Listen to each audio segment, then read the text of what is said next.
Je veux vous parler d'un homme qui a essayé de transformer la pierre en une déclaration. Henri Christophe, soldat de la Révolution haïtienne, puis roi du Nord, croyait que la liberté ne suffisait pas si le monde ne la respectait pas. Alors il a bâti le respect avec du granit, et du marbre, et de la discipline. Commençons par la citadelle La Ferrière, juchée à près de 900 mètres d'altitude, accrochée au massif du Nord, c'est la plus grande forteresse de l'hémisphère occidental.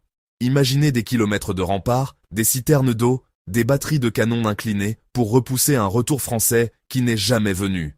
Ce n'était pas seulement un fort, c'était une idée gravée dans la pierre. Vous ne nous briserez plus. Ensuite, il y a le palais de Sans Souci, le Versailles des Caraïbes. Des lignes européennes, de grands escaliers, une cour royale balayant des salles dorées. Christophe a utilisé l'architecture comme certains dirigeants utilisent les discours, pour dire, clairement, que les Haïtiens ont du goût, de l'ordre et du pouvoir. Chaque corniche était une réfutation du racisme. Chaque façade disait « Nous avons notre place parmi les nations ». Mais sa grandeur n'était pas seulement cosmétique. Il a établi une monarchie, le royaume d'Haïti dans le nord, avec une cour structurée et une noblesse haïtienne. Il a appliqué le code Henri, un cadre juridique strict qui promettait la stabilité par des règles.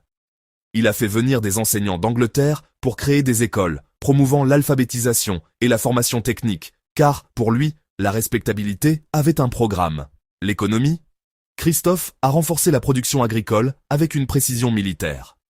Les plantations n'ont pas disparu. Elles ont été réorganisées. Le résultat a été des revenus d'exportation, des infrastructures réparées et, pendant un temps, une gourde forte, la monnaie haïtienne, soutenue par la production et non par de simples souhaits. Il a également écrit des lettres à l'étranger, à Thomas Clarkson, William Wilberforce, plaidant la cause d'Haïti auprès des abolitionnistes et des puissants. Le message était constant. Reconnaissez-nous, commercez avec nous, jugez-nous par nos institutions, pas par notre couleur de peau. Sous tout cela, il y avait de la fierté. Pas une fierté fragile, une fierté construite. Christophe voulait des uniformes assez nets pour trancher le préjugé, des écoles qui transformeraient d'anciens esclaves en citoyens, et des palais qui forceraient les Européens à regarder à deux fois.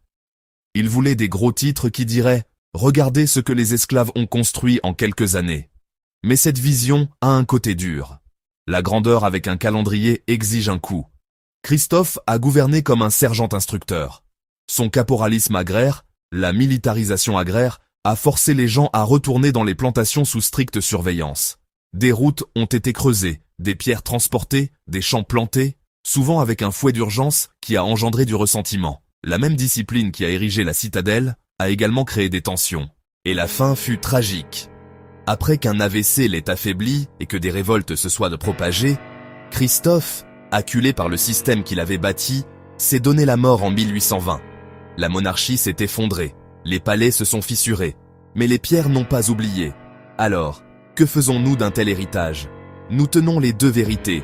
Christophe a prouvé que la souveraineté noire pouvait être monumentale, organisée et moderne. Il a également montré comment l'ordre, poussé au-delà du consentement, devient une cage. La citadelle est toujours debout, regardant l'horizon, défiant l'histoire d'ignorer Haïti. Sans Souci murmure encore que le goût et le prestige ne sont pas des clubs exclusifs. Christophe a bâti des arguments que l'on peut traverser à pied. Il a construit la confiance d'une nation à partir de roches extraites. Et il a laissé une question à laquelle nous répondons encore. Comment assurer la dignité sans briser les gens que vous essayez d'élever? Dans le nord d'Haïti, les pierres y réfléchissent encore. Et elles n'ont pas fini de parler.